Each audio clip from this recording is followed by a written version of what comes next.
Hey there. Welcome to our channel where we discuss psychology and mental health topics. Today we're going to be talking about psychological types by Carl Jung. If you're new here and you like what you see, please consider subscribing so you can be notified when we post new videos.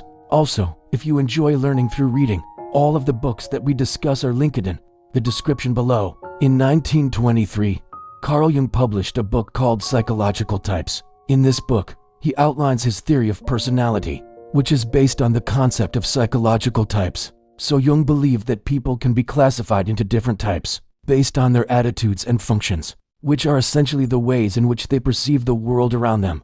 And these types are often categorized as introverted or extroverted, which is how they gain energy. But there's also for functions, which are thinking, feeling, sensation, and intuition.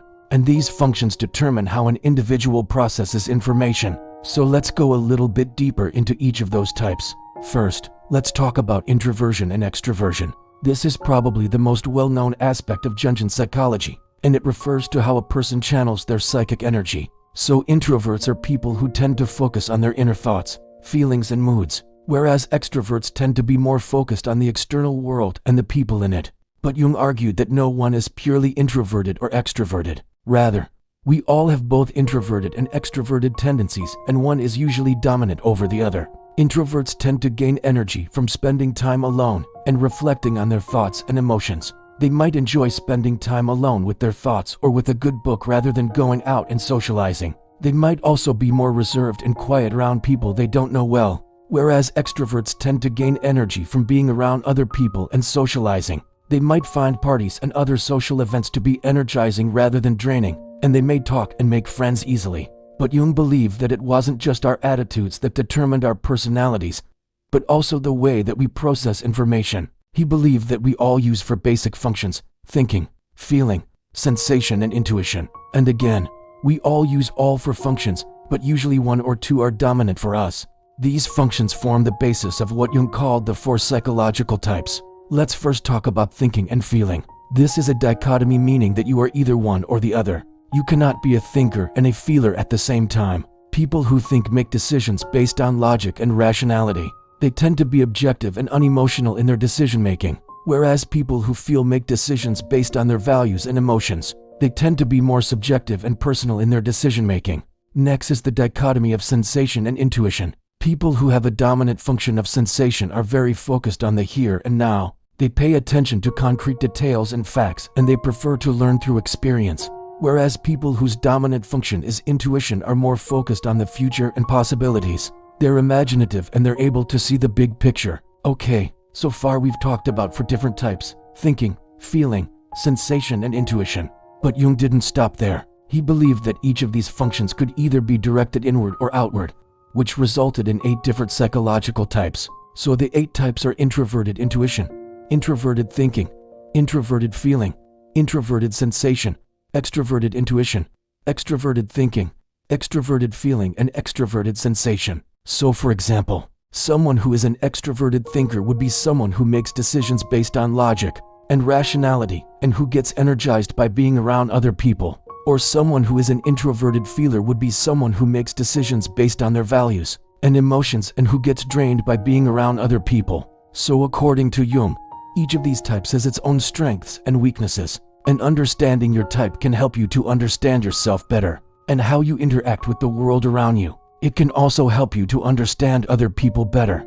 But remember that these types aren't absolutes. Instead, they're simply a way of categorizing the different ways that people think and behave. And everyone falls somewhere on the spectrum. For example, you might be an extroverted thinker, but also have strong feelings and intuitive abilities. Jung believed that our dominant function or attitude is what largely influences our behavior. However, he also believed that we all have a lesser developed auxiliary function that can be called upon when needed. He also believed that our attitudes towards the 4 functions vary along a continuum. For example, some people have a more positive attitude towards thinking and a more negative attitude towards feeling. Others may feel the opposite. Our attitudes towards the 4 functions can influence how we interact with others. For example, if we value thinking over feeling, we may come across as cold and unemotional. If we value sensation over intuition, we may seem to be uninspired and out of touch. Another important concept in Jungian psychology is the collective unconscious. The collective unconscious is a universal level of the unconscious mind that Jung believed contained the memories and experiences of all humans throughout history. It's basically a kind of shared memory bank that we all have access to, and it's what gives rise to things like archetypes. Archetypes are basically universal patterns and motifs that appear in literature, art, and dreams.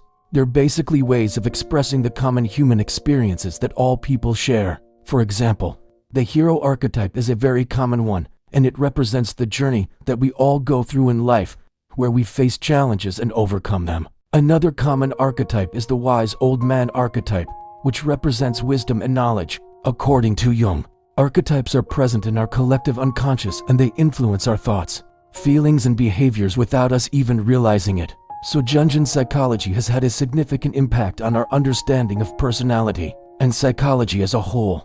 His ideas about psychological types have been used to develop personality tests, such as the Myers-Briggs Type Indicator, and his ideas about the collective unconscious have influenced many other psychologists and thinkers. However, Jung's work has also been criticized. Some people believe that his ideas are too vague and difficult to test scientifically. Others believe that his theories are based on gender stereotypes and that he didn't give enough attention to the role of culture in shaping personality. Despite these criticisms, Jung's work remains influential and his ideas continue to be studied and debated by psychologists and thinkers today. So that brings us to the question, what is your psychological type? Knowing your type can give you insight into your personality and behavior. It can help you to understand how you interact with others and how you make decisions. It can also help you to understand other people better and how they interact with you. If you want to learn more about your psychological type, there are a number of resources available online and in libraries. There are also a number of online tests that can give you an indication of your type.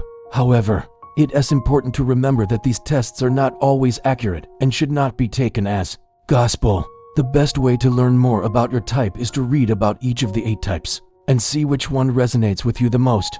So that was a brief overview of Jungian psychology and the 8 psychological types. If you enjoyed this video, please hit the like button and subscribe to our channel where we discuss psychology and mental health topics.